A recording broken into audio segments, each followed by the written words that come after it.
Welcome, everyone, to another exciting adventure of the energy that surrounds us. I'm your host, Michael, and I'll say in full transparency, apologies for starting late tonight. We were backstage chatting and completely lost track of time, so I will take responsibility for that little snafu. But with that being said, we were having great conversation, and you all are in for a huge treat with our guest tonight. And so, without further ado, I am going to hand it over to my incredible guest to introduce herself to you all and share a little bit about herself. So, I give you the one, the only meditation experiencer extraordinaire, Mary Amy. Hi, thank you for having me. Yes, and I will take some of the responsibility because I was asking you some questions and I was trying to get to know you a little bit.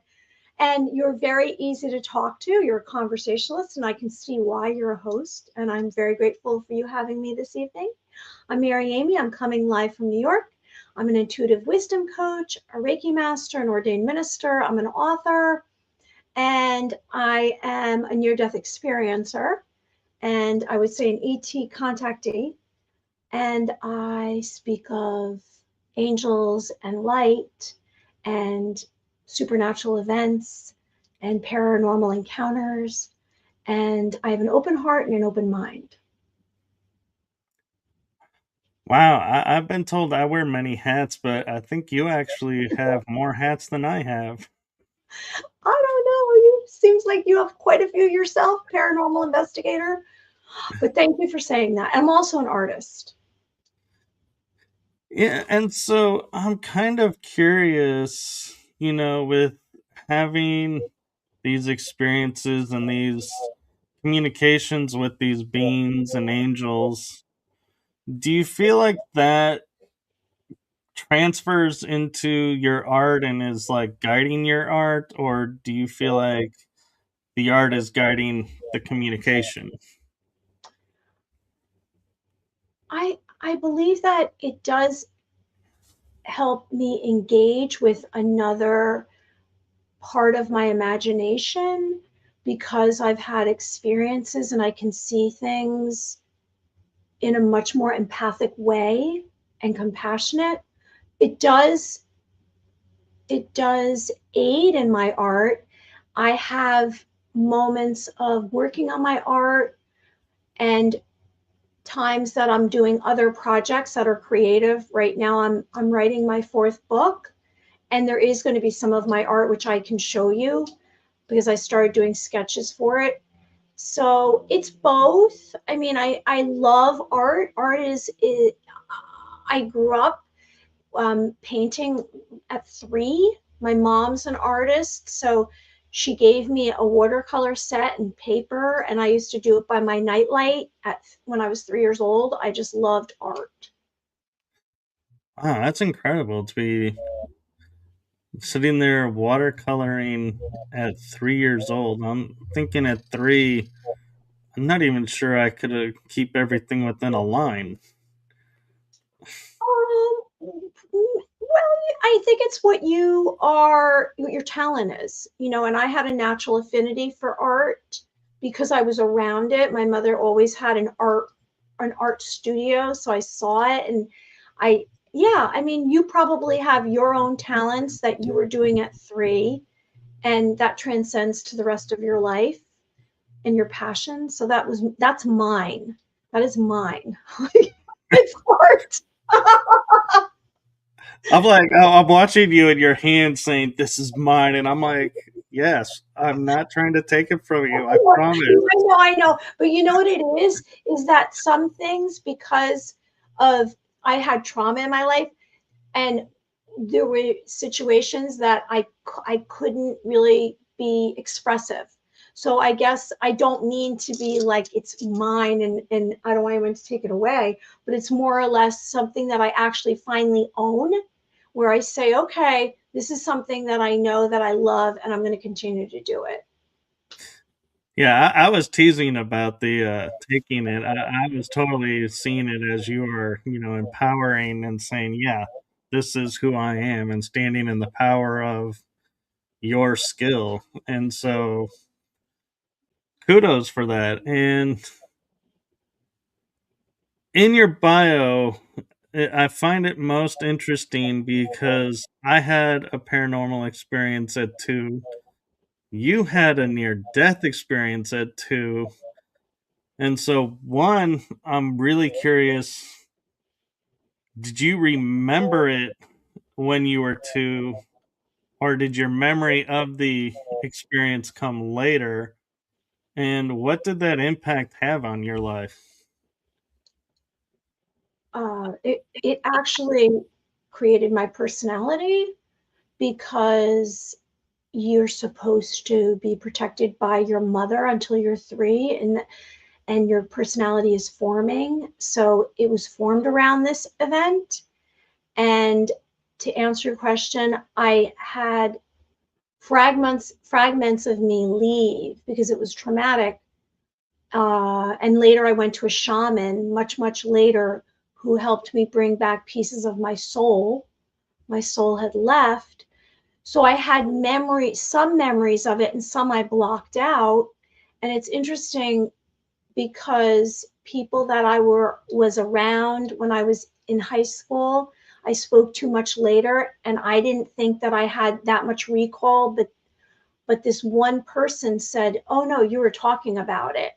So I guess some stuff ekes out of you whether you realize it or not. You're talking about something if it's on your mind or if it's evident. And it probably depends on the situation, Michael, because you know how something triggers you to talk about something, whether anything, like, oh, that reminds me about my aunt, whoever, or, oh, I went down that road. So it probably depended on if anything triggered it.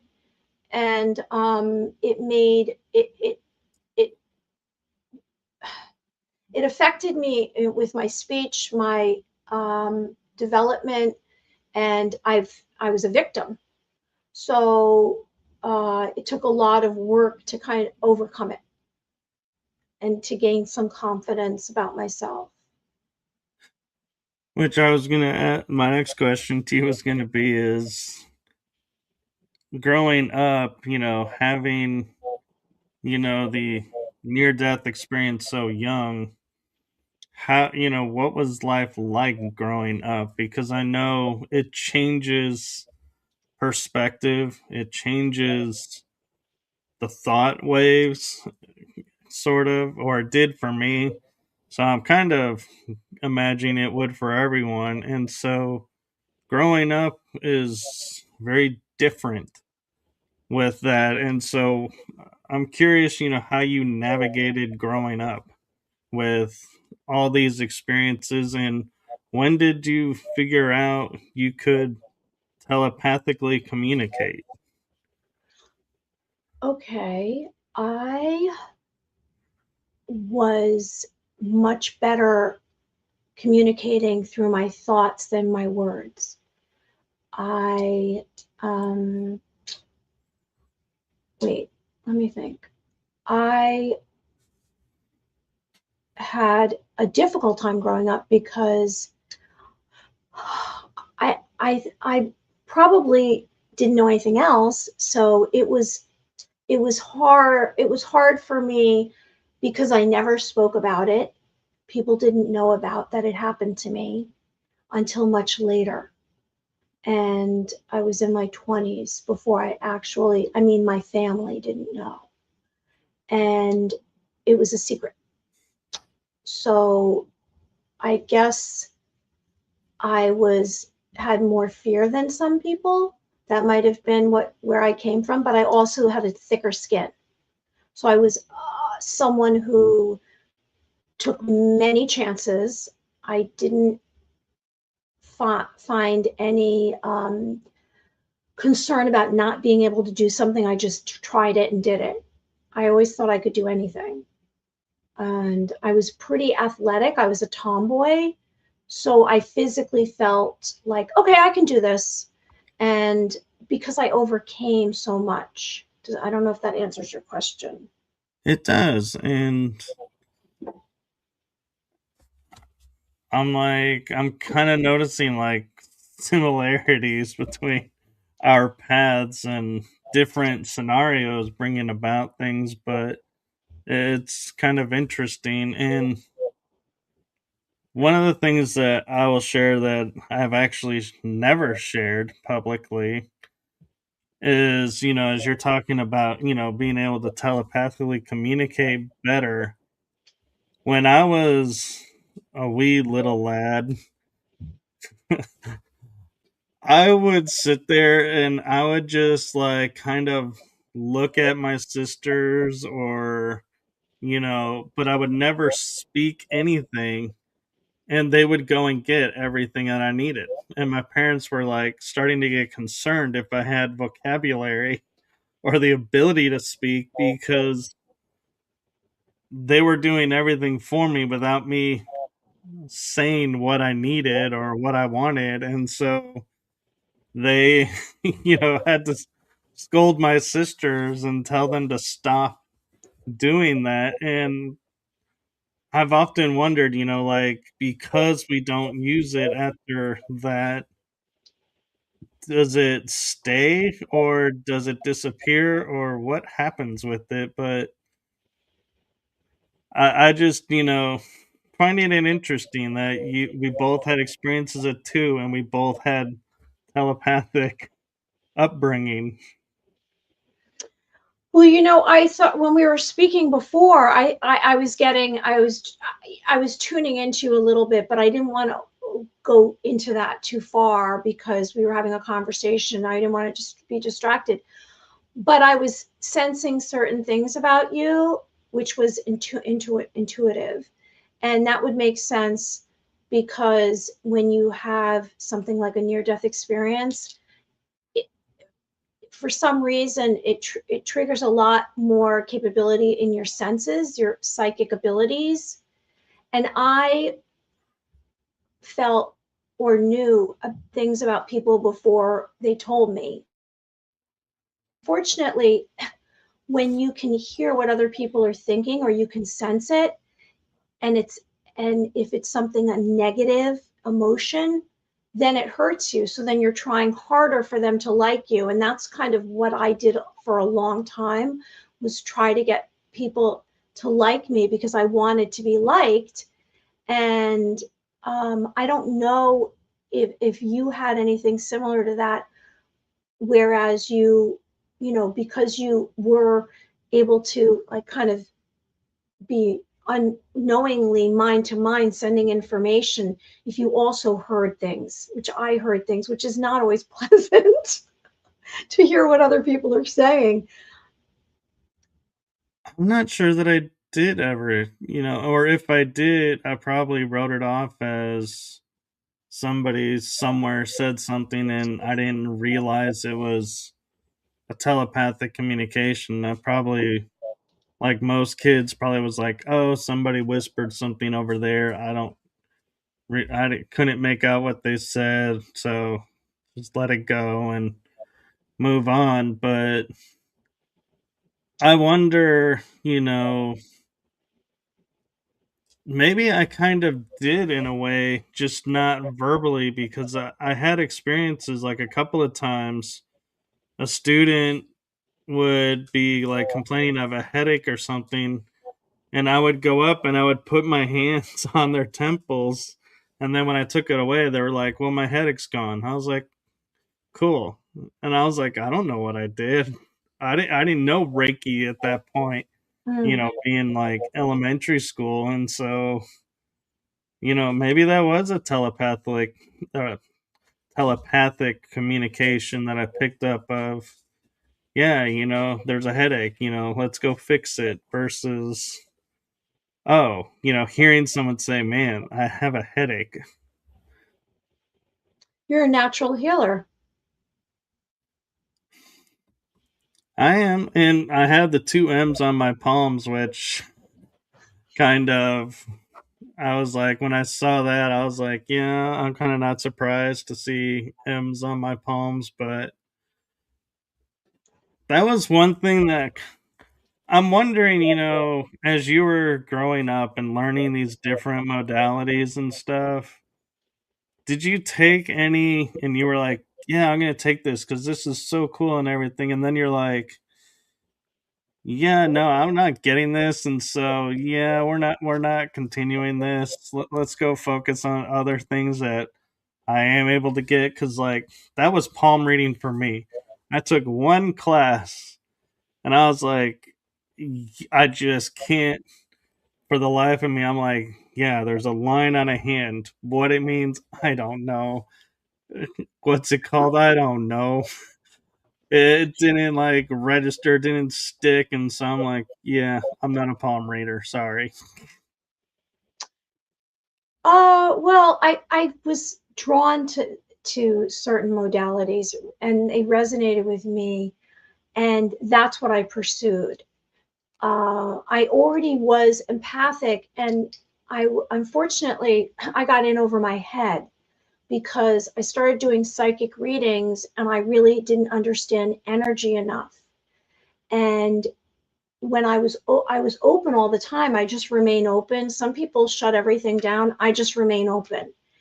And I would get negative or dark energies that would try to take me over or attach itself to me.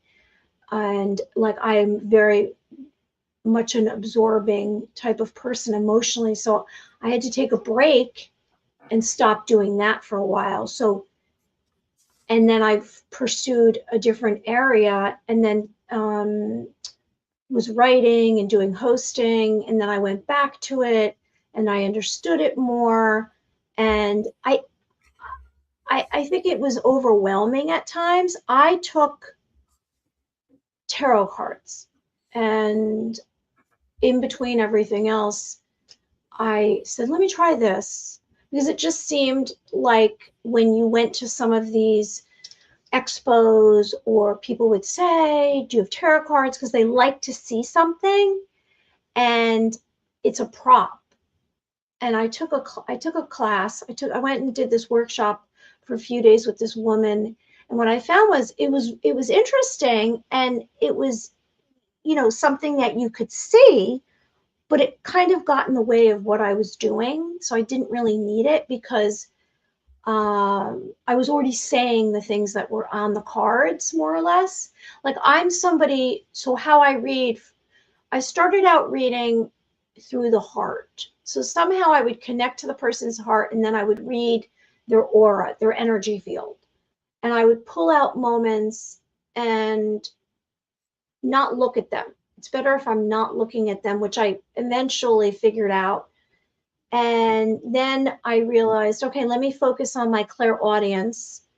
And I was already clairvoyant. So I combine the three and I hear a voice. So I go by the person's sound and probably their frequency. And I receive information, mental pictures, voices, entities, and everyone's different. And then I allow people to ask a question. So it's been a learning curve, and it's fun. Sometimes it gets scary because you're like, okay, what's this? I don't know how to do this. For example, the telepathic abilities came on more powerful after I started getting contact from other entities. So I'll give you a little rundown if you want to hear. Do you want to hear a rundown? Sure. Okay. Okay. Because I know you have to ask a question, but let me just finish and then you ask me another question. So when I was a baby, too, we'll say I was a baby because I think that's a baby. I was dying, so I was transcending. I was being transported into the angelic realm, the afterlife, and I was greeted by angels. So I felt their peace, their harmony, their serenity, and I guess it wasn't time for me to pass. And then when they were so calming, I stopped screaming, and then I didn't die. And that was probably what opened everything up for me, although I probably was already empathic, but this just, and then I was more or less intuitive until I started pursuing it in 2013. And then I was around some healers and mediums. And then I was being greeted by a lot of spirit, which made me uncomfortable. And now I figured that out. And then it went on to more angels, spirits, demons, witches, which sometimes you wonder, is that really what you're seeing, or is it what they're putting there for you to be scared from? So that's a little bit of a wonder about that. Is that really a demon? Is that really a witch? Sometimes it definitely was. Other times I wonder, like you might have a dream where you say, oh, this beautiful celebrity or being is trying to seduce you, and that's really a demon trying to seduce you to try to pull out something from you, your energy, your consciousness. So I went through that, and then in 2021 I started getting extraterrestrials. So that was a whole other energy, vibration, frequency, and I started figuring that out. And then the telepathy got more so in the last 6 months, where I can, they pop down and then they tell me things, different beings. No, that totally makes sense to me, and I get it. And Oh, good.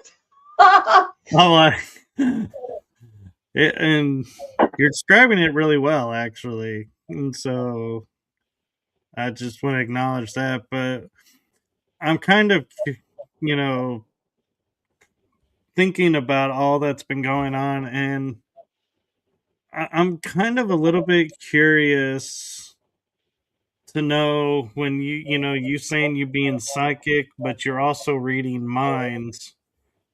How do you differentiate? Are you getting spirit, or are you getting the person's mental thoughts when you're connecting and reading someone? Well, each one of these is a different energy. So let me be clear. I don't read someone's mind or try to take something without permission. If it happens that a spirit comes to me or some kind of being because they're giving me information, and that's telepathic, that's one thing. How do I differentiate between reading someone psychically and what they're saying, their spirit? It's two different things, and I will say it. So if I went in and started talking to you like right now, and okay, let me ask permission. Oh yeah, you have permission. Sorry, I thought you were going through the. Hi, Michael. Is Saying, it okay? My name is Mary. What's your name? Michael. Hi, Michael. Is it okay if I connect to you? Yes. Okay, so I'm going in, and again, I'm seeing it. So it's interesting. You're telling me a story with your hands. You're very excited. It's actually related to a trip or something that you want to tell me about a location. So is it someplace that you're going to, or you suggest for me? You're telling me something about going someplace that I want to say you've already been to, and you're suggesting it to me. You're very excited. You're motioning your hands. And let's see what I received. Okay, so let's see. Can I do a little read on you quick? Yes. What was that? I have these lights. Boy, what just happened? Did spirit say yes for you? I think it did. Okay, a light bulb fell off. Okay, so okay. All right, so this is what I'm receiving about you. I'm receiving that you are very enthusiastic about your journey, and you have so many plans and so many directions to go into. But you have a destination. So you're kind of doing this loop to gain more insight about what you want ultimately, which you do want quite a bit. You're definitely a traveler. You will do it alone or with someone. You're fine by yourself. Like I can see you with a back, like even just like by foot, backpack. Any form of travel. You are a very, very friendly person that can have a conversation with anyone. Something about color, and I received that before when we were talking, very vibrant, like it inspires you to be around color. And I would suggest for you to watch light codes and sacred geometry movement, unless you already are. I see you picking fruit from a tree, like a fruit tree, and you're excited about it, which tells me I'm going to read that as being someone that appreciates the elements of nature. Now, I also saw you on foot. I also saw you talking about travel. So you're very much an explorer on the globe, and it's unlimited for you. And I'm seeing signs. So, or I'm hearing something like Europe. Let me ask you another question.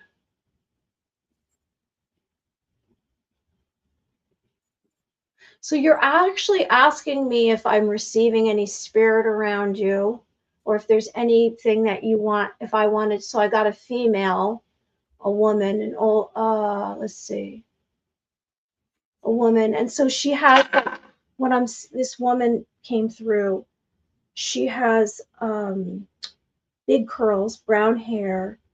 She's pleasant. She's positive. She's a supporter of yours. She's a relative. Okay. I don't know if I should keep going or you ask me more questions. Well, I gotta think about that one. I'm like, do I have a relative that has brown curly hair? It's like big curls. Big curls. There is fangs here and some big brown curls. Like not dark brown. I would say light brown. And she's a supporter of yours. And let me see. Like it's not she's not old enough. She doesn't seem, although it could be her as a younger version. I was going to say not a grandma type. Let me see if I get more information about her, and I'll let you speak. So I won't push it. I'm not pushing.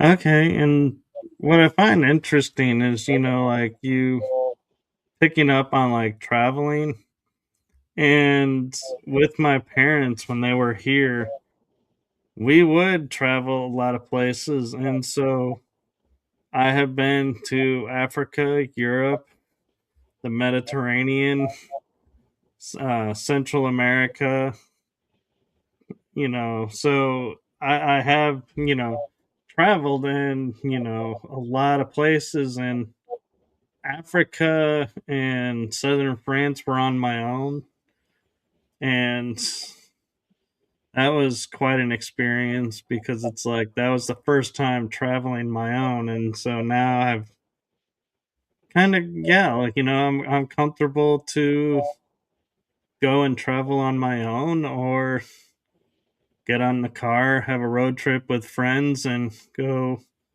somewhere. But I've always had that, though, is, if somebody was to say to me, we're going to go, on this road trip, I'm like, cool. And I'm not an early riser, but if they said, oh, we're going on this road trip, but it's going to mean you're going to have to get up early, I'm like, I'll be up, don't you worry.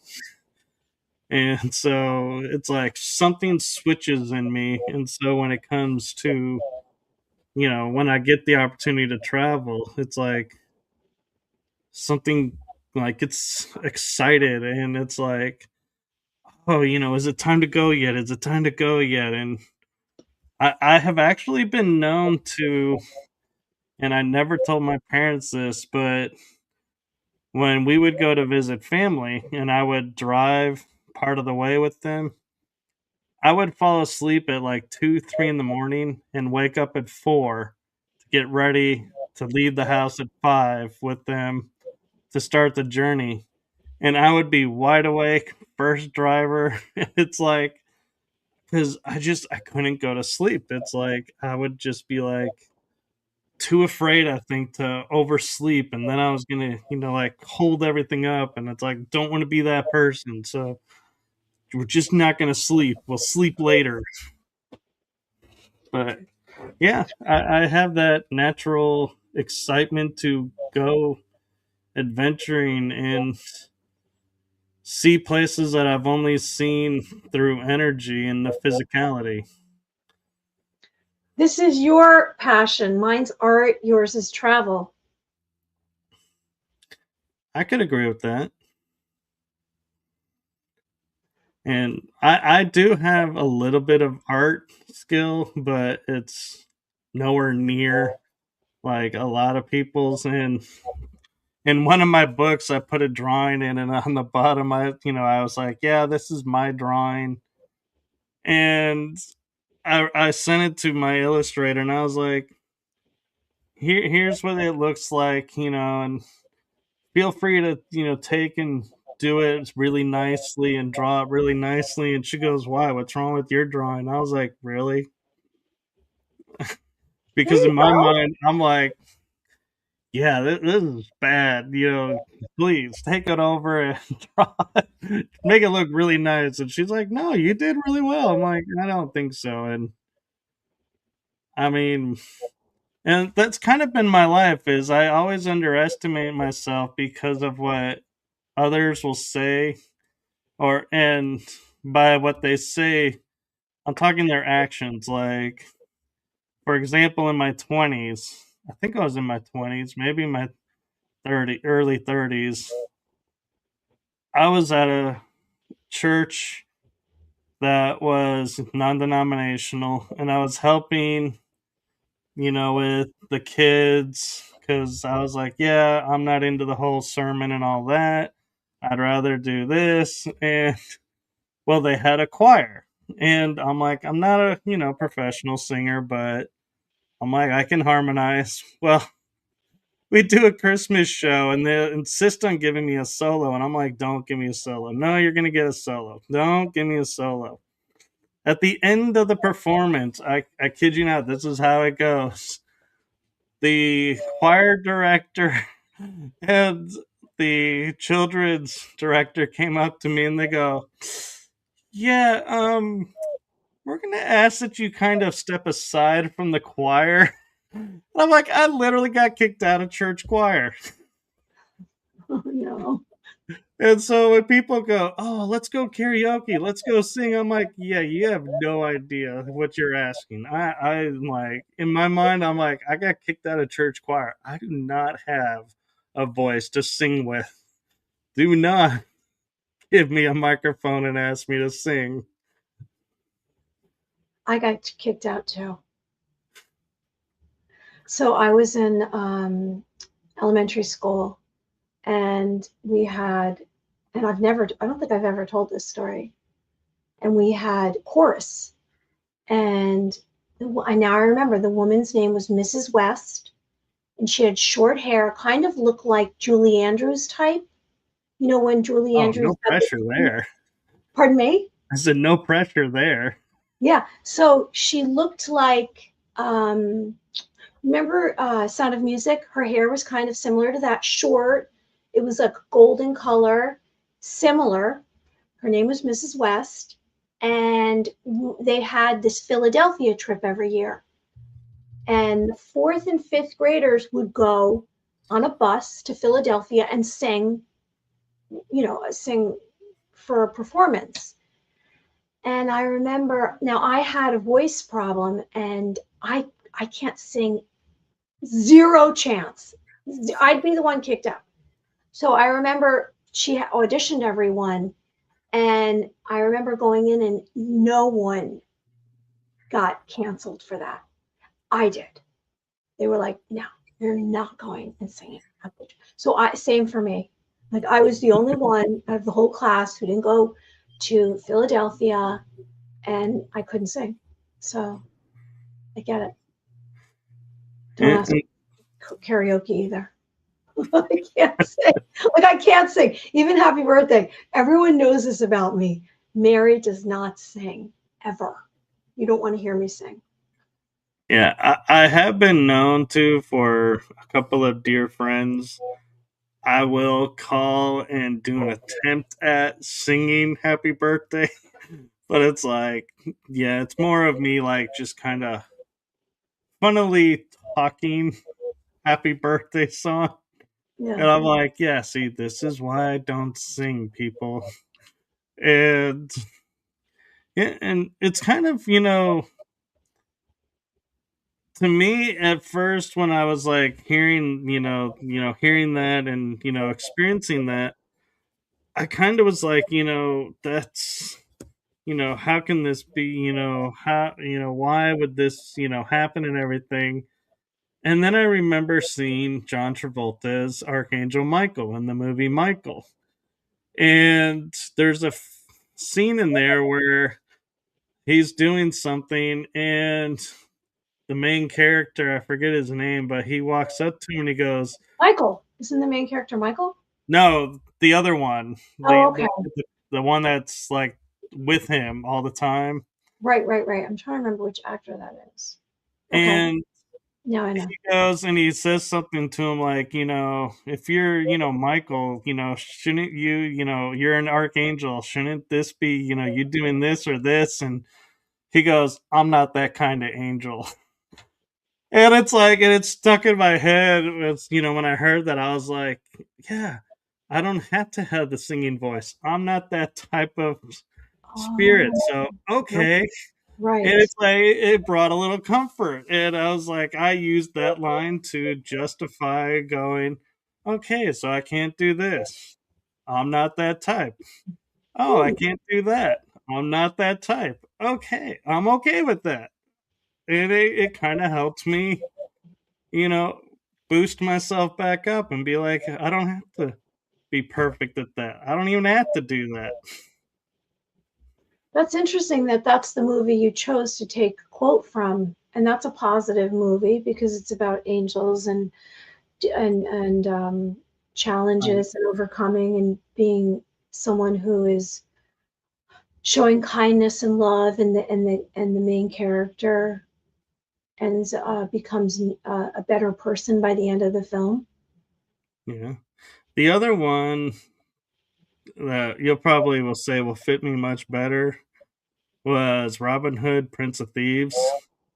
And it was Azim when he was talking to Robin, and Robin's talking and saying, I had all these perfect intentions. I had all these perfect everything. And Azim looks at him and goes, there are no perfect men, only, perfect intentions. And it was like, yeah, see, now I don't have to worry if I fall short on something because it doesn't make me less perfect. It just means I did my best and fell short. So pick yourself up and, still finish it. But, you don't have to pressure yourself and you don't have to do this or that. And I was like, yeah. And I even created one of those vision boards and I made a little quote of that and like stuck it at the center and was like, yes, I'm going to make this my mantra that I don't have to be perfect. I like it. I was a big vision board assembler when I started doing this site, like as a somewhat of a profession, and I would do the vision boards, and I found value in it about creating because I'm visual, and then I started doing visualizations, and it expanded my ability to see beyond this moment and see somewhere else, slow down time, be in the moment, and travel. and learn ways to bring light to situations, and ideas would just come to me. So I would surrender. Sometimes the perfect, you use the word perfect, there is no perfect. And I can't do perfect. I don't even know what that is, because I feel like for a while I was doing patchwork with my life, just trying to keep it together with, you know, glue and tape, because I couldn't figure things out. Why did things happen to me? Why me? I don't know what to do with this. There's no one to talk to about it. And it was it was difficult because it's hard to relate to other people, so you're alone. And until you find someone that understands you, you definitely don't feel perfect. And in this world, this physical reality that we live in, this three-dimensional density world, it's so much about if people like you, if they, if you are part of something. And when you're on the outside of it looking in, it's a lonely place.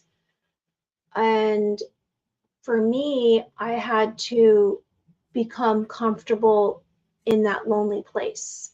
So I'm very comfortable isolated, alone. And then I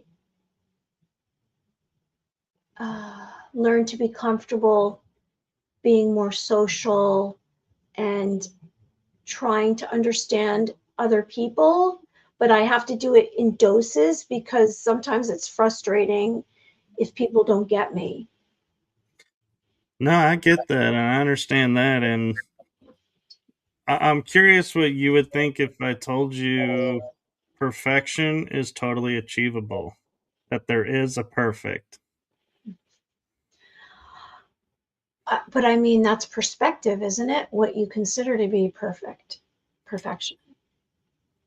So, this is how I figured out the perfect and perfection was I was looking one day at a table and a countertop, and I was noticing, we say they're perfectly smooth, and they're perfectly, everything about them is perfect, so we can eat on them or cook on them and everything, right?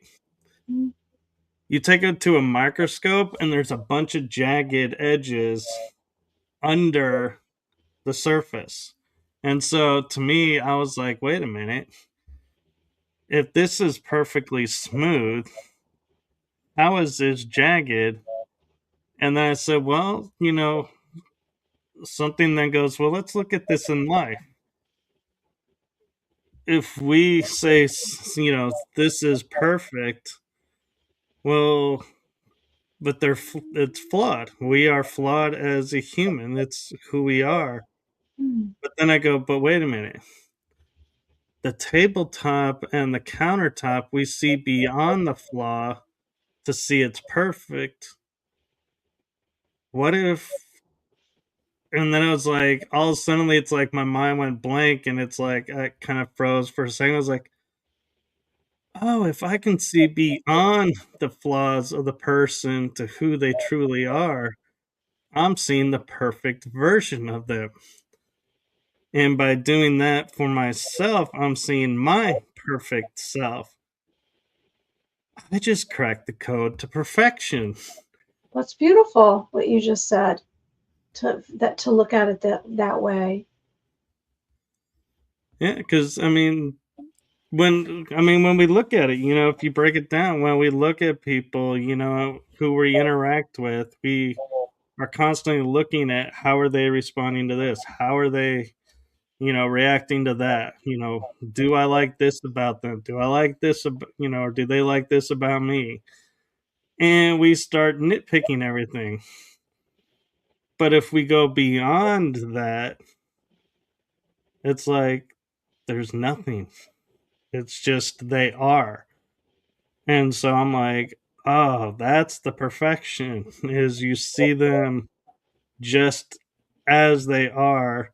Mm-hmm. And I had a girlfriend at the time and she said to me, yeah, but you're not seeing me. And I said, no, you don't understand. I'm looking beyond your flaws.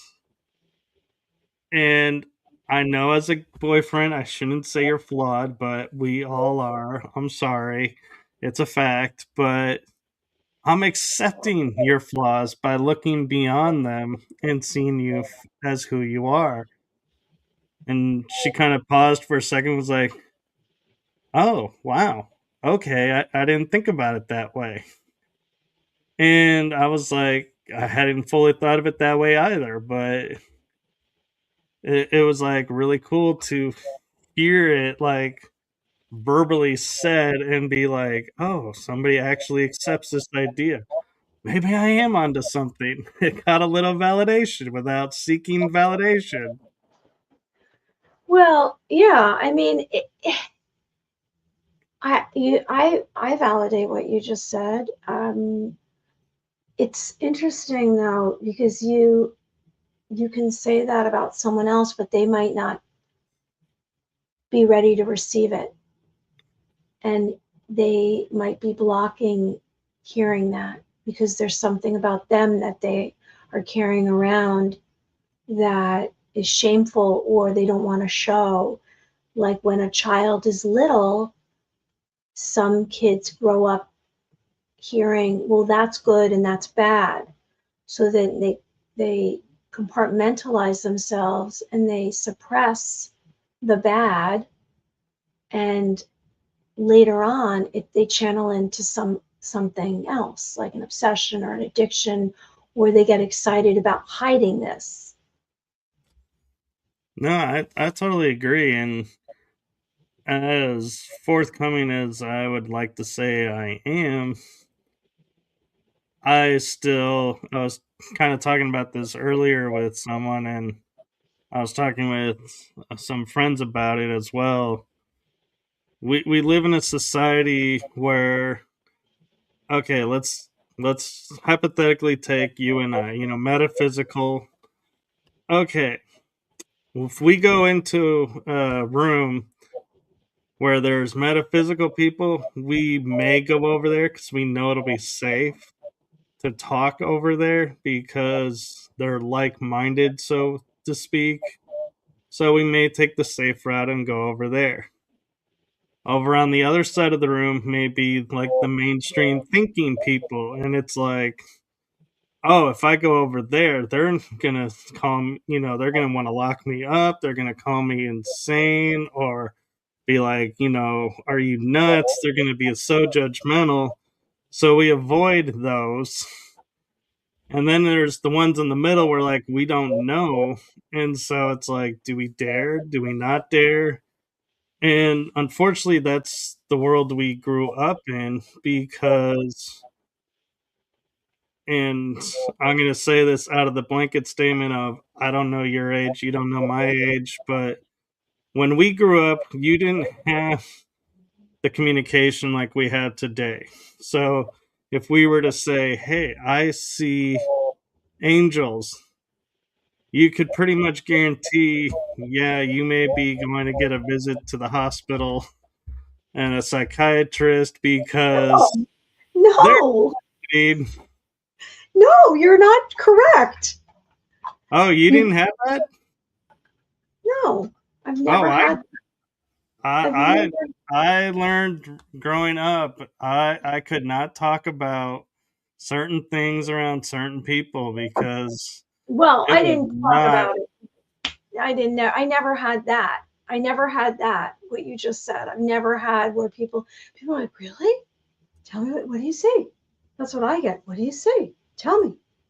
I don't get No, any visits to the hospital. yeah, I got No the. visits to the hospital for me, Uh, Michael.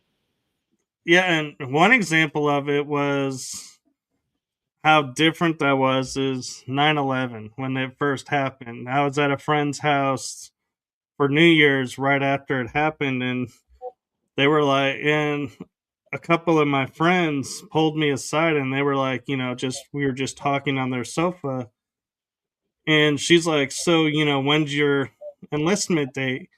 And I said, I'm not enlisting. And they go, well, you talk about always wanting to protect, and you know, our country just got attacked. And I was like, I don't know who attacked us. So I'm not enlisting because I don't know all the facts of what went on. You know what their response was? Hmm. You need to go get an MRI, because I didn't believe the narrative and Really? was questioning the narrative. They were like, you need an MRI. And so that's the type that was my growing up is, oh, I spoke too much into one aspect and went too far. So yeah, I rocked the boat too much. Gotta hold it back. Gotta pull back. And so yeah, I didn't have a lot of free sharing. It was compartmentalized who I could share with. And it was always I could be more open with our family friends who were more my parents' age than my age. And so now it's like, it's really hard when people are like coming up to me and they're like, oh, so you can do this, this, and this. And it's like, yeah, it's like I still had a little hesitation because I'm like, where's this going? What are you wanting? Where are you going with it? Because it's like I still have a little bit of that protective shell of, yeah, we are in a more open environment now, but still not quite there. So I still got to keep myself a little bit safe. And so don't openly share everything. And so that was my upbringing. I did not share any of this, what I saw or felt or knew, for years. I was in my own little daydream. It wasn't until in the last probably 11 years that I started being more forthright with what I believe. And I did get some side comments that I heard, but not directly. People did not directly shoot me down. And at first, I can say that made me sad and uncomfortable. But um, it was like, I don't have time for this. I can't worry what other people think. So I pretty much gave up on pleasing everyone. So I did too compartmentalize. I didn't realize I was doing it, and I believe that the world is cracking open, and more of what we know will be mainstream and considered possible because more people are talking about it, and everything with technology is happening so quickly. That's part of it. People are saying, wait, what's going on here? Because there's a lot of change coming fast. So it's lifting up the ground, and people are noticing. They're noticing something's different. So then when they're noticing something's different, then they'll say, wait, maybe that is a real thing. I'm going to reconsider that. And I mean, there probably will be some people that don't want to try to figure it out because they're very comfortable where they are, and they're scared of change. It is, but eventually everyone's going to have to move with the direction that the world is going, because otherwise they're left behind. That's true. And I'm kind of interested in an aspect that I don't know if you have ever dealt with, being an artist. And I'm coming at this because we have like AI music now where it's completely generated by AI. And a gentleman was sharing with us an AI song that his daughter had wrote and sang, and he played both versions, and then sit and looked at us and goes, okay, which one's the AI? Which one's my daughter? And I was able to pick up which was his daughter because I could hear the emotional um the emotional tones in the music where the Mhm. AI can't master emotional yet. So it's all like just word. It's like there's no feeling behind it. And what I'm wondering with you, with your work, being an artist and a painter, when you see, pictures where AI generates the painting, do you look at it and go, oh, I totally get what's going on here? Or are you like, this is a nice image, but there's nothing to it? There's nothing behind it. It's just an image. I I am not pursuing the artificial. I'm more organic, so I don't even look at any of that. It's not even in my view. It's like over here somewhere, over there. I'm not pursuing that because I don't think that that's productive. I don't want help from an AI. I don't want to have anything to do with that because then that seeps in. I'm all about organic and the elements of nature and the stars in the sky and the earth below my feet. And I don't look at that. So I don't really have a commentary about that. Like, I don't want to be someone who's saying I'm anti. If someone wants to be into that, that's fine. I'm just not. So I don't know if that helps you understand me. Oh no, it totally does actually, and I actually, appreciate that. And I'm not putting down AI myself, and those that want to use it, I choose not to use it as much as possible myself with writing and stuff. But I was just curious your perception if, because like you say, your art and your paintings comes from, inside and insight, if how that would translate if you don't have that experience. Could it be You can manufactured? put I a don't. box. Hmm? Yeah, I don't want to bring it. I think all of that is very boring. That is boring because, like you said, the element, the human element, and also the difference is that digital and analog. So when we had analog it's like the difference between film when they made movies with film or television with film rather than digital. It takes away part of the human factor, the sound, the color, the voice, the crispness, the realness. So I'm not a fan. It's not my thing. I don't know what's going to happen. Maybe I'll be a last, a last person on earth that is not into that. I do sense that advancements will come and that might kind of go away because it's everyone's in way over their head. No, I can agree with that. And I'm kind of curious now, talking about your painting with all your clairs, that you put into the painting aspect.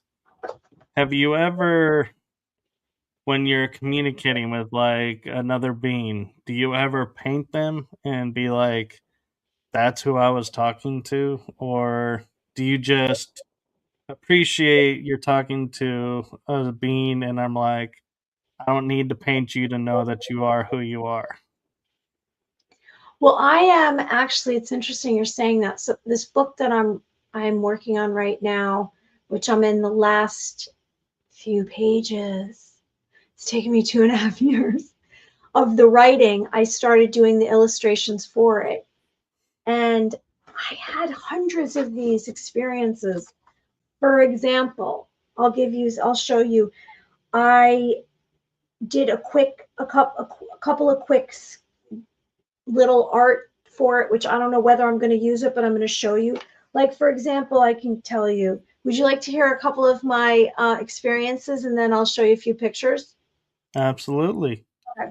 Or as the French would say, absolument. Okay. So for example, I'm going to tell you, I categorized what happened to me, and I wrote it all down because I had originally done a dream journal. I don't know if I have it around here. I think you had it on the display of the show, of the format for the show. So I started writing down my dreams 2014. So by 2021, I started getting experiences with extraterrestrials, and I would get what I call a download, which would come more or less, it felt like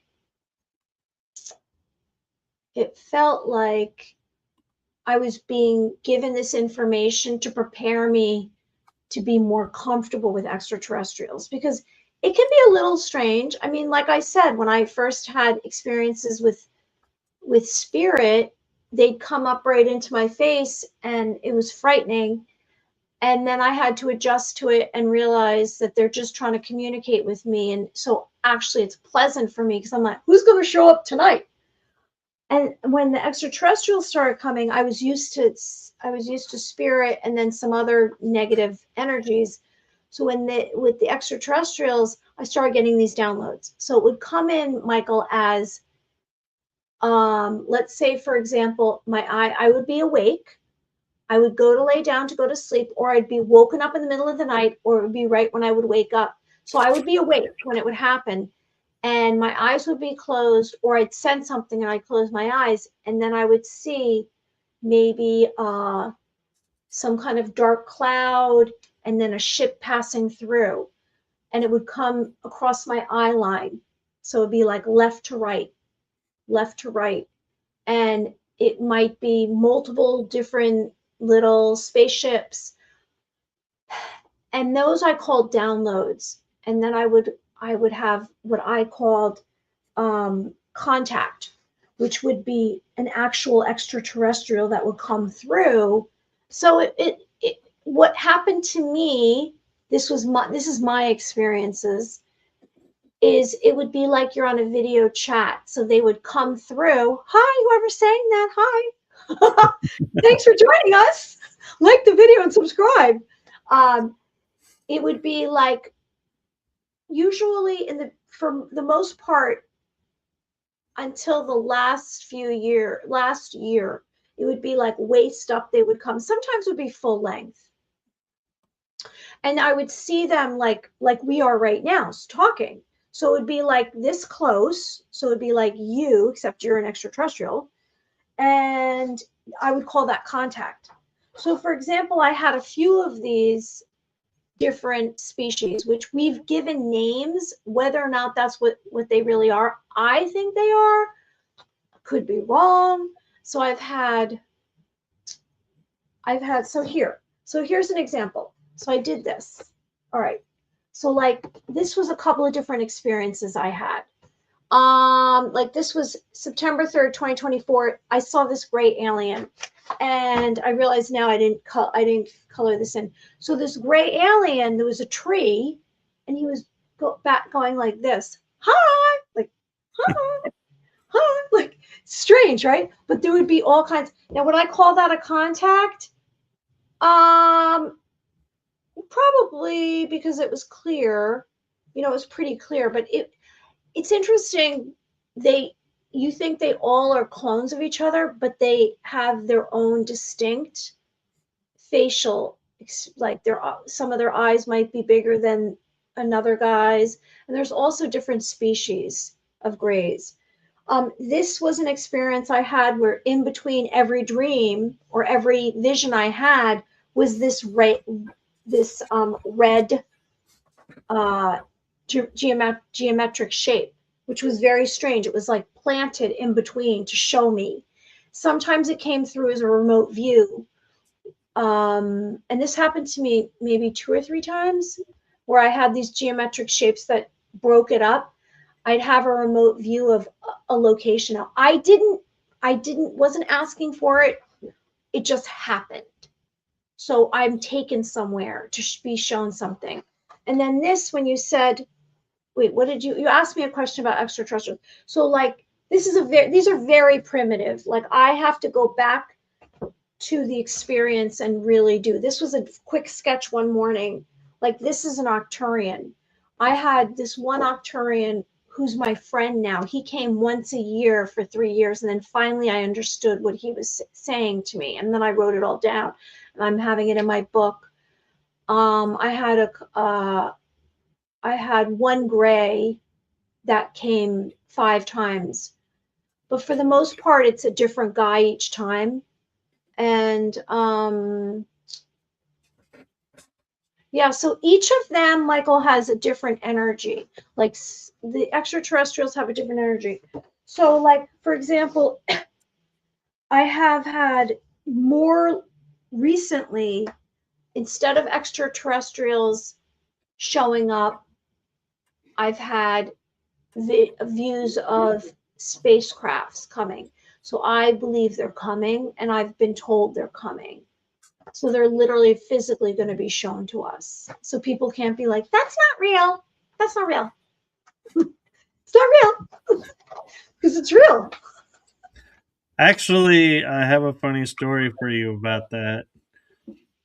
I was, and my parents relayed the story to me from their teacher because somebody asked this spiritual person, Mm-hmm. you know, how are we going to get the whole world to see this and acknowledge this? And I summarized the story as to go like this. So you have a room that's in this building, and there's 15 people in the building. 5 people are dead set aliens, UFOs, all of that. Hogwash doesn't exist. They go outside, nothing's there. They go home. 5 people are skeptic. So they go outside and they're like, there's something fuzzy, something just out of focus. I can't quite make it out, but let's say like 3 of them will say, it's my mind playing tricks on me. So they leave.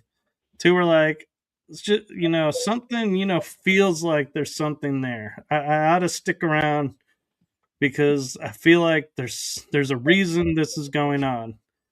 And then the 5 other people are like, hey, look, there's a UFO. And look, there's someone coming out to say hello and having this great experience. And the whole point of the story is your experience will be based on your filters. So if your filter is UFOs don't exist, you will never see a UFO parked in front of your house on your lawn because your mind will make it disappear because it can't exist. You don't believe it to exist. And so that's,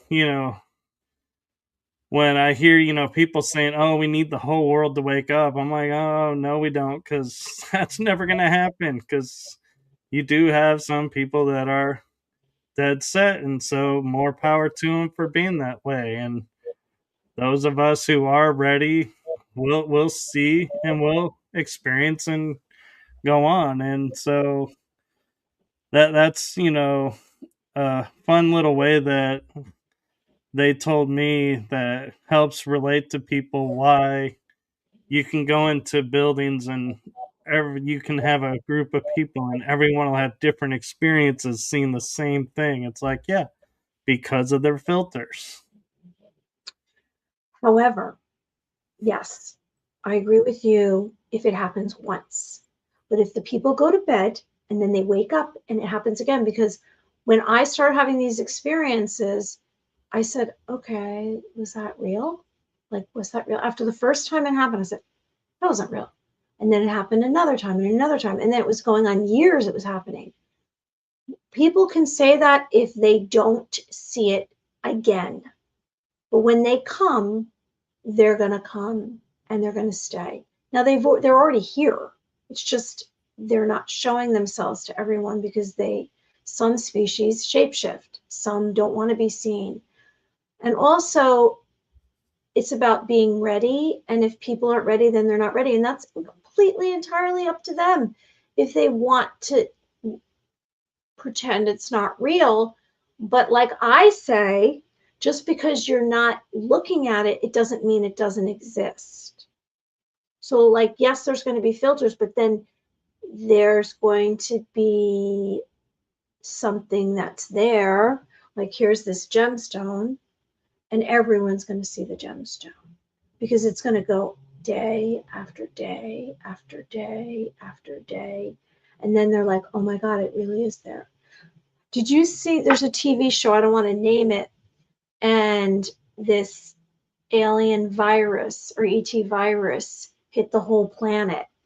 And at first, the woman who's the main character was like, that's not real. And she left. But then after day after day, it's like, oh my God, this really happened. So, I mean, you know what? Like, look, honestly, what I just got is that's going to be a big thing. And then something else is going to be a big thing and something else. And then people will be more accustomed to this. And then it will be something else that's a big deal. When it does happen across the planet for more than 1 second, we're going to unify instead of being against each other. We're going to love each other because that's where it has to go. It has to go to love. Eventually, it's going to go to love. Yeah, and I love that they call it the Star Trek universe. And one of the things that I always found interesting in the Star Trek universe, because, being in the 60s, when we were anti Russia, anti this, anti that, you had on the bridge of this ship a Russian pilot, an Asian navigator, alien, science officer, a female African American communications officer. It was like they were like specifically telling you, look, if we're going to be going out in space, we cannot be going out as just one.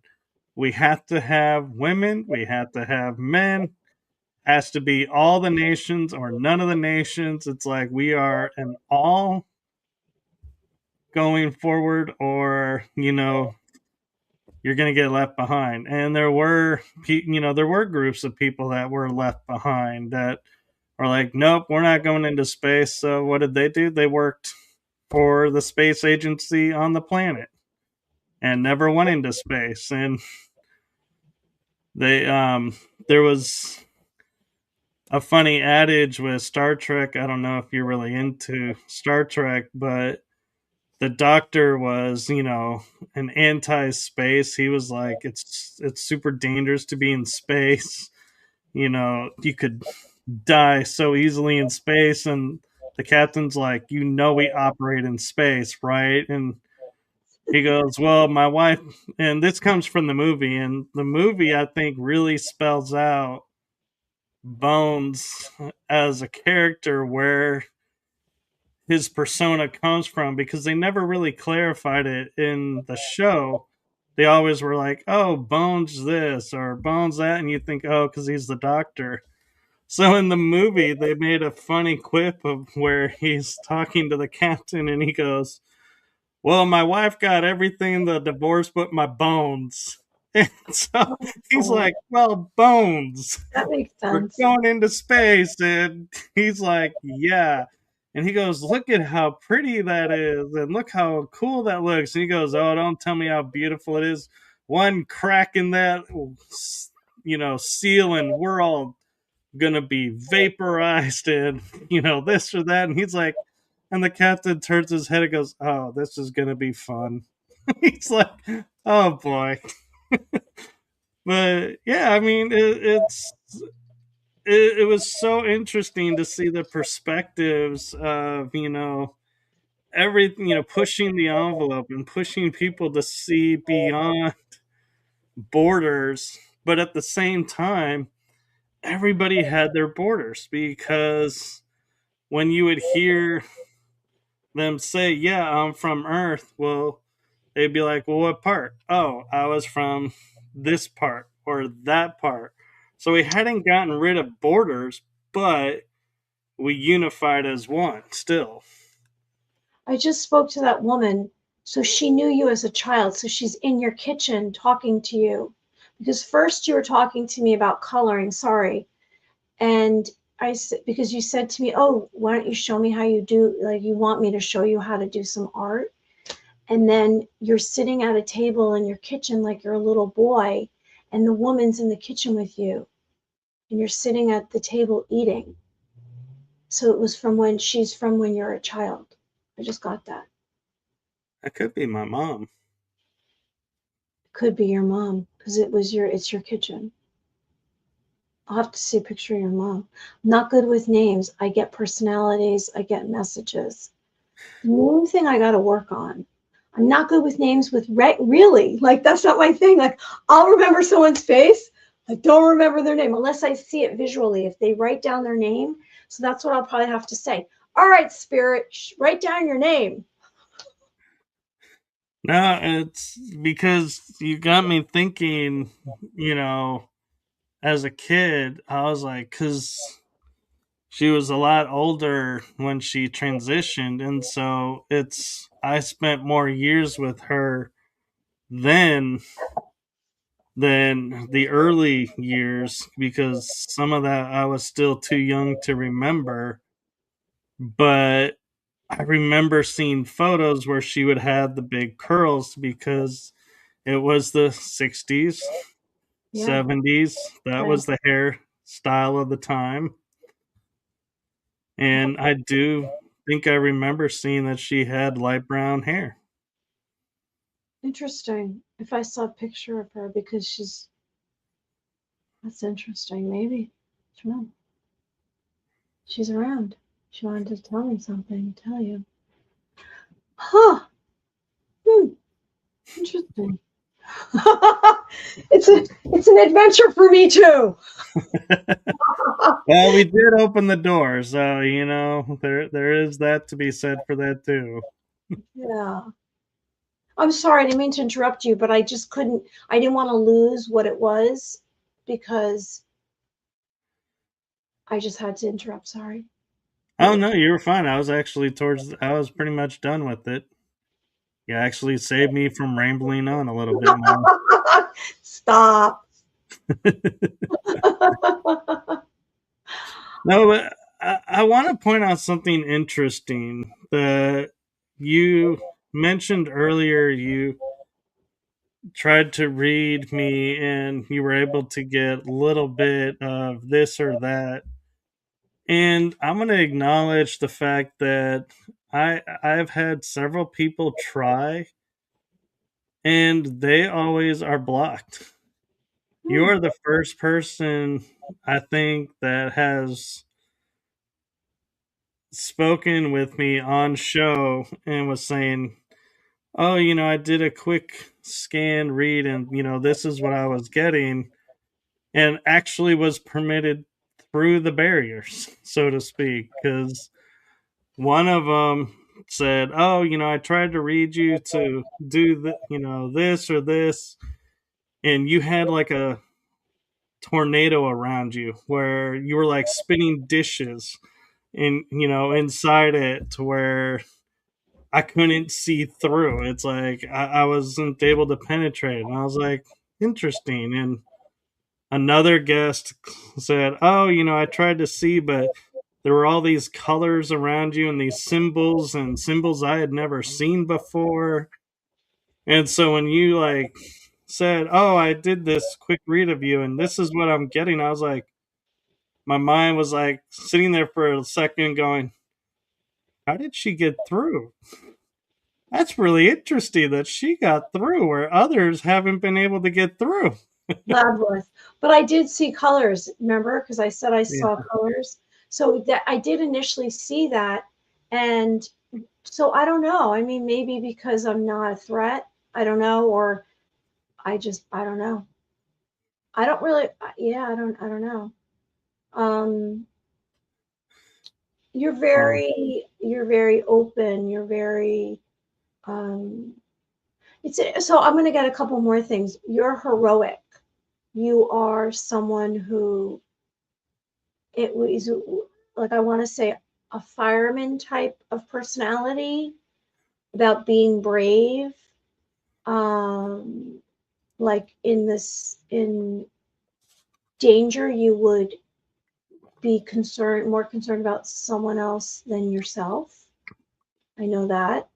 Um, and okay, so there's something else I want to tell you that I saw early on when we were talking, when you were speaking in the very beginning, even before I said I'm going to read you. And we were in the angelic discussion, the angelic realm. And I more recently intentionally for good intention, and I ask Archangel Michael and Archangel Gabriel and Archangel Ariel and Archangel Raphael, like to bring strength. And I think that's because they have so much courage and they're messengers and warriors. I saw this over you. I saw this red winged angel, and I was like, I've never seen that before. So I don't know what that was. I'll have to investigate that. seraphim. Okay, is that what you think it is? Seraphim are usually red. They're either depicted as red or covered in eyeballs. Right. I know the eyeballs. So that's what I saw. Like I definitely saw it right here. So that would be right around you. This so I have to look into that and send you a little breakdown of what that means. But you are, I sense that you are protected, and you. And when we first were talking, it might have been our discussion before we came live.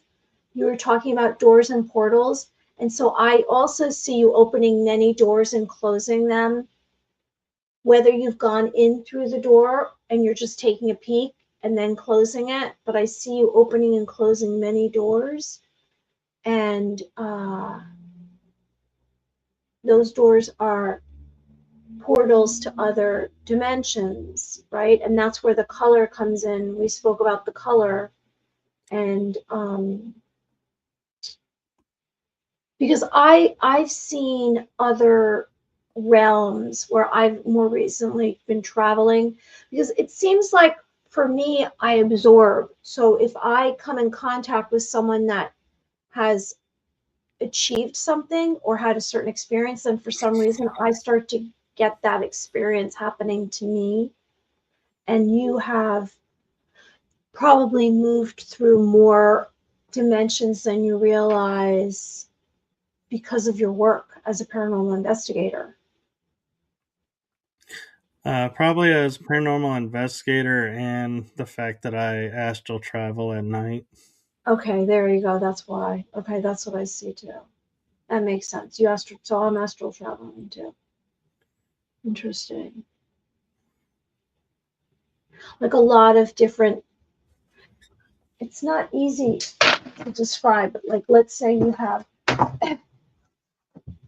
Let's say so. For me, what's happening now is it would be like if this was a shape and it's moving, and then you're seeing all the different angles possible, and there's also light going through it. That's what's happening for me. I don't know if that's happening for you, where you're seeing dimension. It almost isn't the right word. It's like all the aspects of a place, a location, an object, a thing. No, actually, that makes total sense for me, and it really does. And so, I mean, this is part of the fun of growing up with this is it's like, yeah, I understand, how, people are describing and what they're referring to, where other people are like, how? How are you understanding? It's like there's a kind of understanding because I've grown up with it, that it's through it that it's like, yeah. I mean, I may not understand verbatim what you're saying, but I can understand what you're trying to, say. In other words, it's like I get the vision of what you're seeing, and I struggle to describe a lot of times what I see. And so I think that's why I'm able to relate and pick it up, is because it's like, yeah, I can see what you're seeing. Remember when we were in math class growing up, or if you were in art class and they did 3-point perspective, 5-point perspective, where all the lines went across? That's what I'm trying to say. Right. So that's what I'm seeing now. All the lines that exist that we don't see, like the imaginary lines or the way everything connects. That's what I'm trying. Does that make more sense? It does. And yeah, and I know, yeah, I know the verbiage and everything, and I have been enjoying talking with you so much that I just realized we're at an hour and a half, Okay.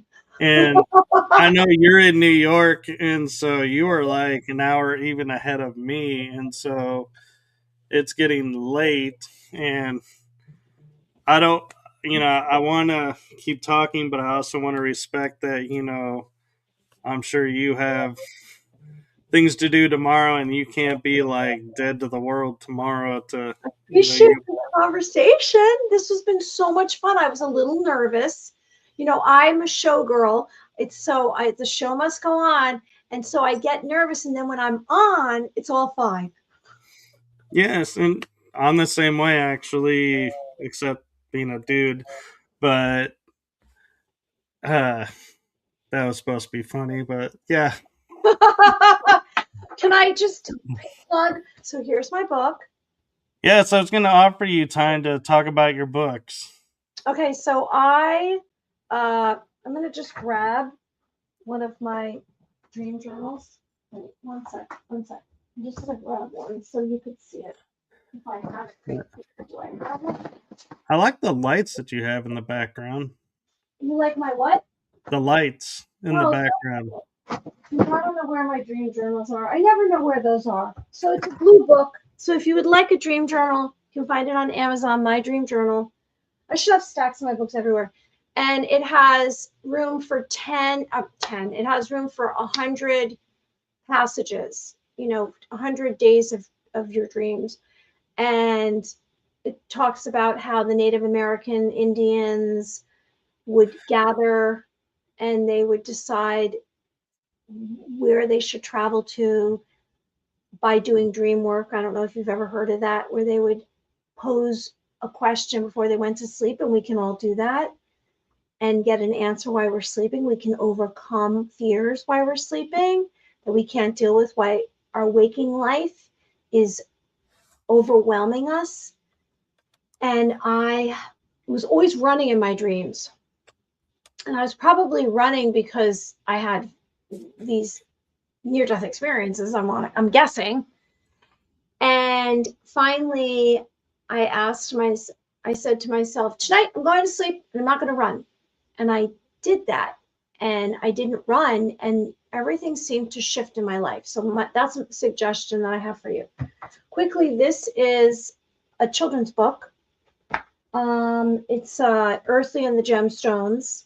And I have hundreds of gemstones. Earthly goes on a journey and he collects these gemstones, each representing a different virtue. He starts out with gold coin. I did not illustrate this. I had someone professionally illustrate it. And then I also have a book when I was not owning up to Mary Amy, Blue Butterfly. And it just gives you prophecies. Like, this is some of my art, prophecies to bringing light into your life, which I believe we should, visualizing or cracking open that beautiful glowing light that you have in your heart. This is my art. And my fourth book is going to be coming out, which I'm not going to share the title yet, but I will let you know. Hi! Oh, that's so nice. That's very nice. Thank you so much, Fearlessly Phoenixing. And thank you. And you can go to my website, marrymeofficial.com, and find out about me. Yes, and before we go, I do have, as you were so kind to bring a message for me, I have a message for you. And I will say from my heart and the heart of my shows to you, thank you for what you're doing for humanity. Thank you for doing the art, telling your story, sharing your authentic self, and being authentically you. Thank you. The world needs more of that, in my opinion. So thank you. I appreciate that. That's very nice that you said that. It's very nice. I need validation. I mean, I'm doing things, but I'm on a mission. I'm on a mission, and I'm just going to keep going till I get to the other, to get to my destination. Then I'll have another mission. Yes, and I want to point out too, how I mentioned synchronicity.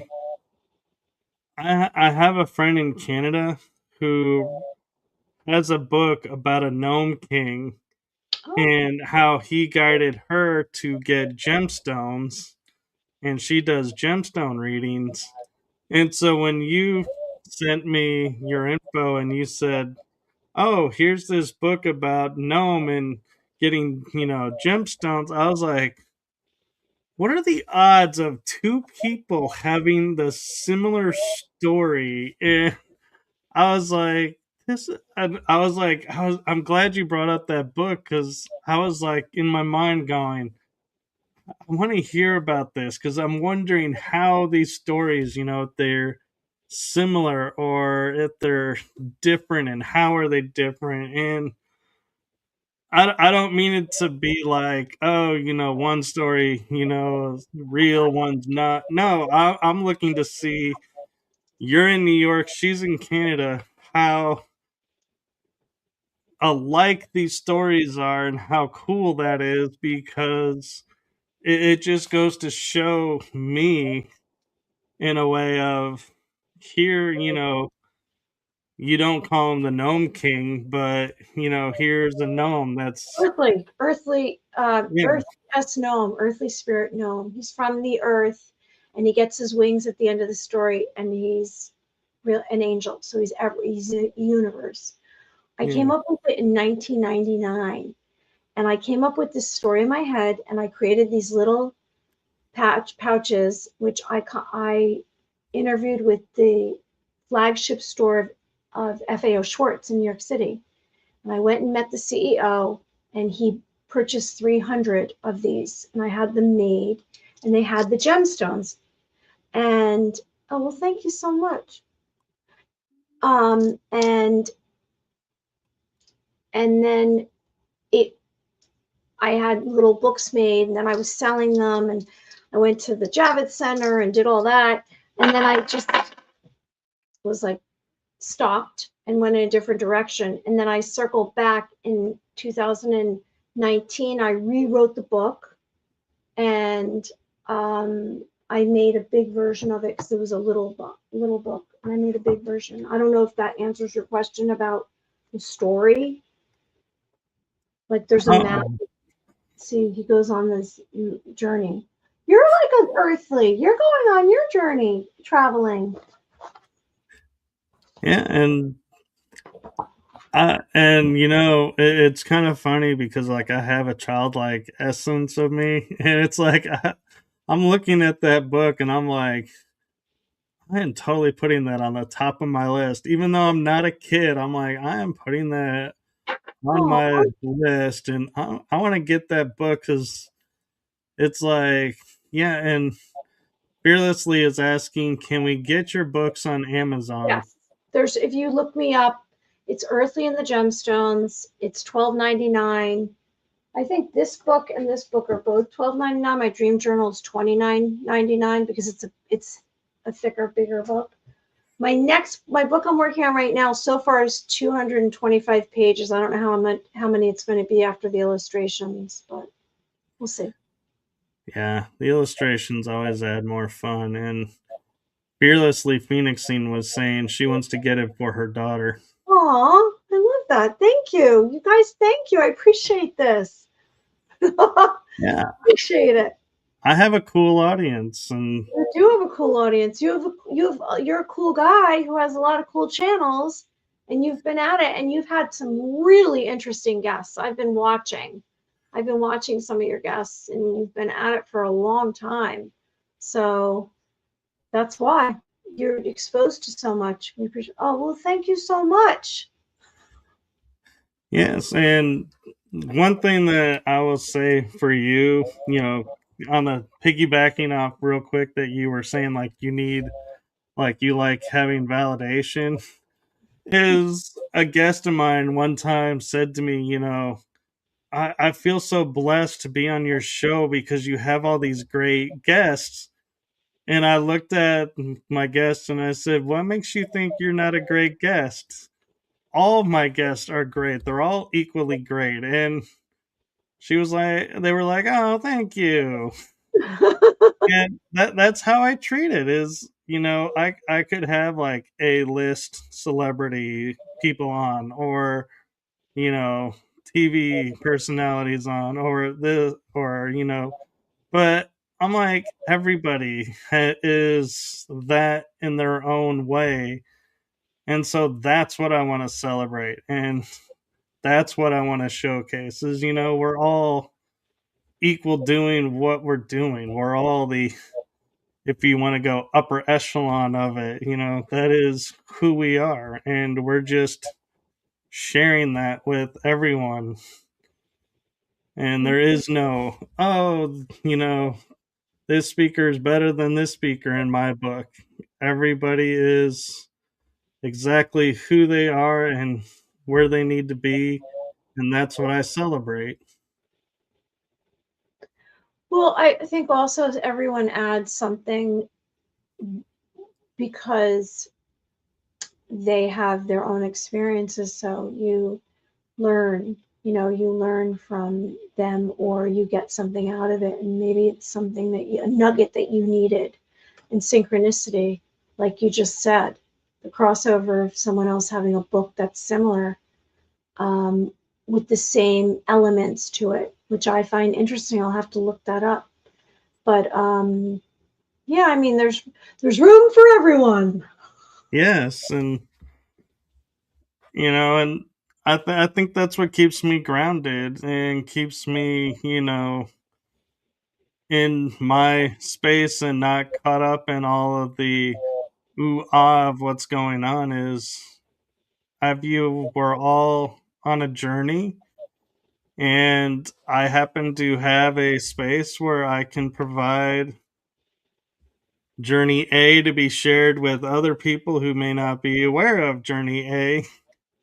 And so I take and go, hey, journey A really does need to be shared out there. So I have this opportunity of this space available. Let's use it. Let's take it for a spin, so to speak. Let's put it out there. And that's my goal. And with all my shows is just to open people's minds and experiences to other people's experiences, and the fact of there may be somebody out there unknowingly to any of us that's having a similar experience and is watching this episode and going, oh, if they can, look at where they're at, and they're, similar path that I'm on right now. I can do it then. If they can do it, I can do it. And so that there's inspiration there. You know what I just realized is you sent me a message and I didn't see it, but that's okay. Oh, yeah. I You meant to say it sent before it we to me like started. an hour and a half ago. Because I Yeah. didn't. That's okay. I don't know. It didn't. Yeah, it's okay. I guess I can. I could have put it on here, but that's okay. Well, I can always send you the episode if you want to upload it on your end. Yeah. I don't know if it's going to let me do this now, but we'll see. Did it let me do it? No, maybe not. Yeah, I don't know. It's too. We're at the very end now. Yeah. We're at the very end. Although somebody did tell me if you start it late, it'll still grab the whole thing. And so I don't know. But Yeah, I'm going to put it on right now and then see. Yeah, it'll grab the whole thing. I don't know if it's going to let me. Yeah, there you go. Let's see if it does it. well, I know sometimes it might blink you out for a second because it needs to cycle that you give the permissions. Uh-huh. So if you do it and you disappear, we'll wait for you to come back. Okay, well, you know what? I'm doing it right now. Can you there you go. That's Oh, interesting. Yeah, now I think it's gonna cycle on there, you're right. It'll yeah. just go out. That's good. Perfect.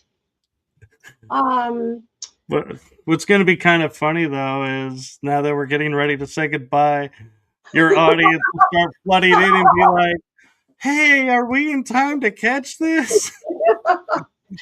yeah. You know what? So it's great. It's great that all these channels allow you to add your show up on all these platforms. I think it's amazing. Yeah, and like we, like I said, if when we end this and you go and look at your channel and for some reason it's like, oh, we got 8 minutes, I can send you the full episode. I download every episode just so I don't lose it, and I have a file. Hopefully, I try Yeah. to keep them on dual drive, so if one goes bad I still have others, and Uh, I can Oh, I see. So I have, okay, so let's see who a couple people I know. Hi, everyone. Are you still there? So I see Fearlessly, because now I see comments. Sorry, guys, I didn't see any of this. I totally want it for my daughter. I appreciate you. You both are very nice. And then we um, have Alexandra Morel. Hello. I see KG, who looks great. Oh, they see us. Jason, good evening to everyone. You guys are so sweet. It was very nice meeting everybody tonight. Hey, yeah. hey, hey. Well, this was lovely. I really appreciate you having me on, Michael. This was very nice. And it's on a couple of different channels. You have, what's the other Yes, channel? and well, it's on Rumble, it's on YouTube, it's on LinkedIn, it's on X, and it's on Facebook right now. Wow. Well, everyone, thank you so much for joining us. And I'm going to create something for you real quick that somebody asked for. And that is your website. Thank you. There you go. And I hope everyone has a wonderful summer. And I hope everyone writes down their dreams and activates everything in their hearts. Thank you, Jason. Thanks, Jason. Thank you, No, Alexandra. because she was asking for the website, so I put it up. Beautiful. Oh, thank you. I always forget to mention that the like and follow for both of us.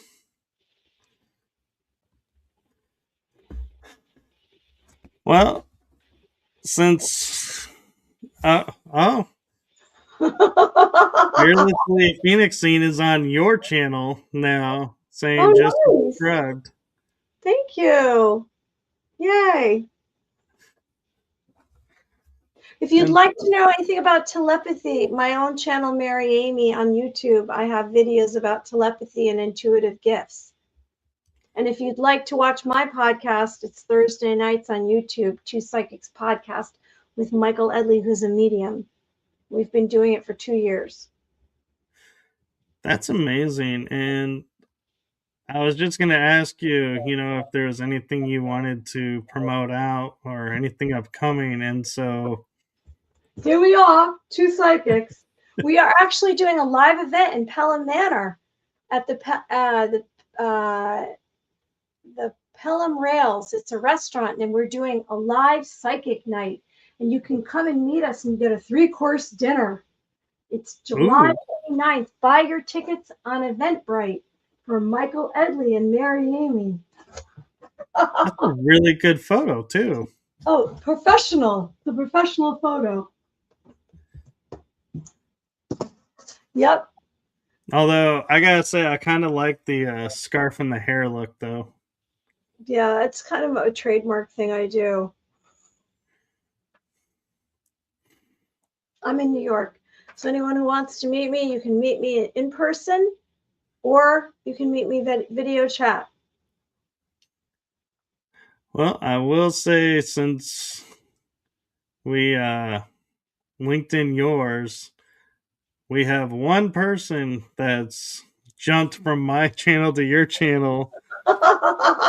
And although the viewers are starting to come in now, there's more people now tuning in. And I think it's because at 9 o'clock is when I normally do shows on Tuesdays, that people are used to 9 o'clock, and so they didn't realize we started an hour early.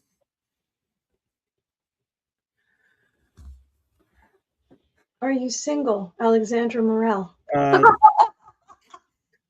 No. I am not putting that up. Sorry, I didn't mean to interrupt. What? I don't know if she's asking you or me if you're single. I think she's asking you. Are you single?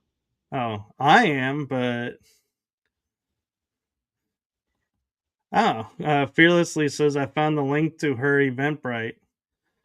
So if you don't mind, Fearlessly, if you can link it and put it in the comments. Oh, she's asking if I'm single. Yes, I am.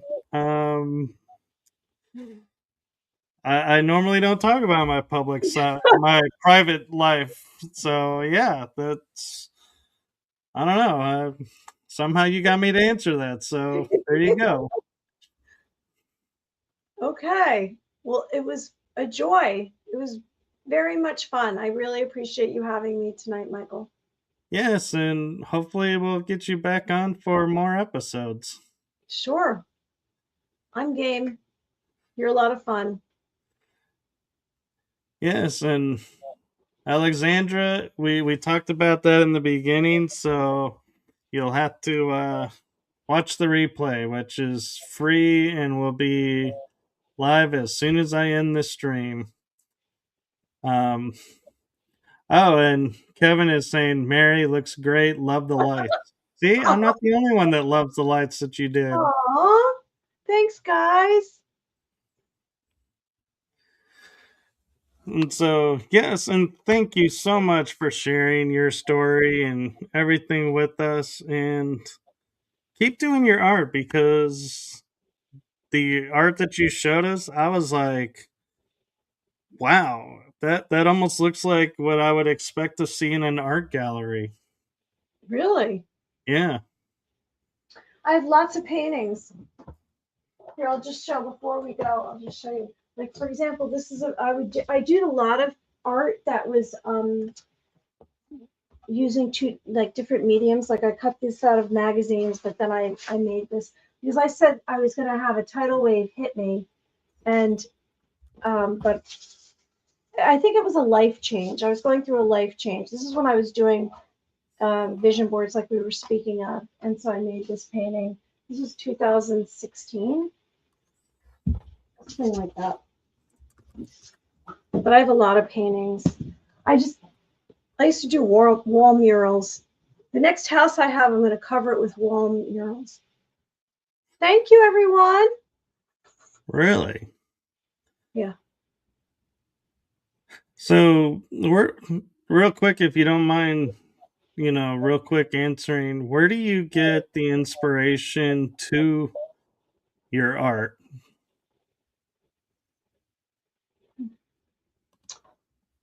I think it just comes from it with inside me. Like for a while, I was obsessed with vortexes, so all the paintings I painted had vortexes.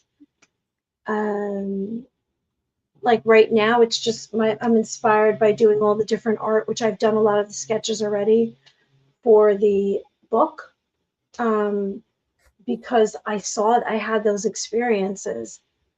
So I don't have a photograph. I like to work from a photograph. I'm just gonna have to go to the memory of what happened and try to do a good job of illustrating what like the different experiences I had were. But how I get the inspiration, like I did angels for a long time, it just comes from within, whatever I'm drawn to. Okay.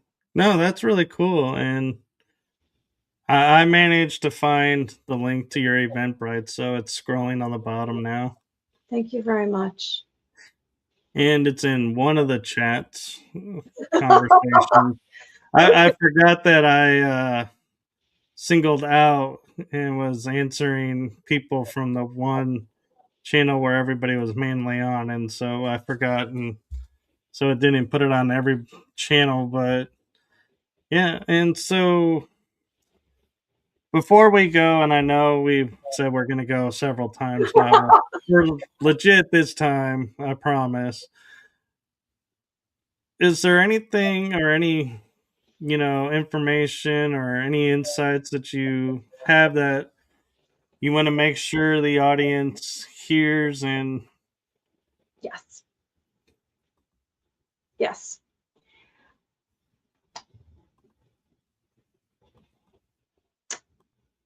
I'd like everyone to remember that we are all connected and we're all actually friends with each other. We just have amnesia. And if you come from the heart, which how you do that, you let out a breath. You relax your physical body. You put your weight in your bottom, the base of your spine. You ground yourself. Imagine your feet going down into the earth. You relax your body. You tune into your heart and you ask your heart, how am I feeling? So you get a one word answer. Now, maybe it's not going to happen the first time you try it, but you tune into your heart. So you're making a heart contact. So if I say that to myself right now, how am I feeling? I'll say, actually enthusiastic. Now, whatever I hear or receive, I embrace, I accept. Because as soon as you start embracing, accepting yourself, everything will be clearer. You'll feel more confident and you'll start to connect to everything out here and everything within you. So I'd like to make that suggestion. I'd also like to say, love is the most important aspect of the whole world. We're all seeking love. We all want love, whether we realize it or not. And to try to send love to as many people as you can in your life and have forgiveness to anyone that you feel or sense that hurt you. And that will open up another door for you. no, that's beautiful, and thank you for that. And so, as promised, I'm going to say good night, everyone. It's been a wonderful show. Thank you so much, Mary, for coming on. And to everyone in the chat room, thank you for your comments and participation. And I will be back tomorrow night with another show.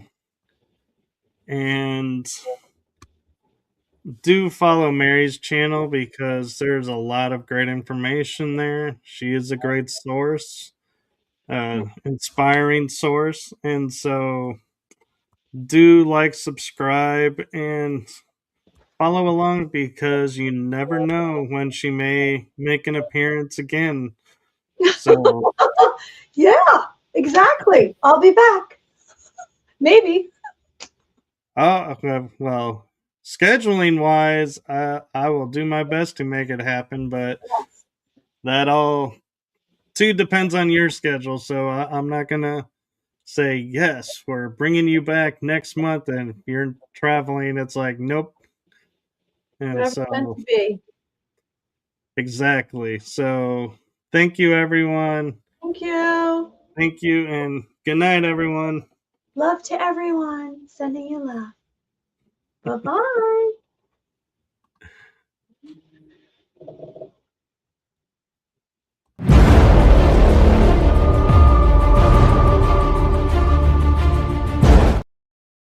I love when that happens. Try it again. Technology, so grand. Let's see if number 2 will work.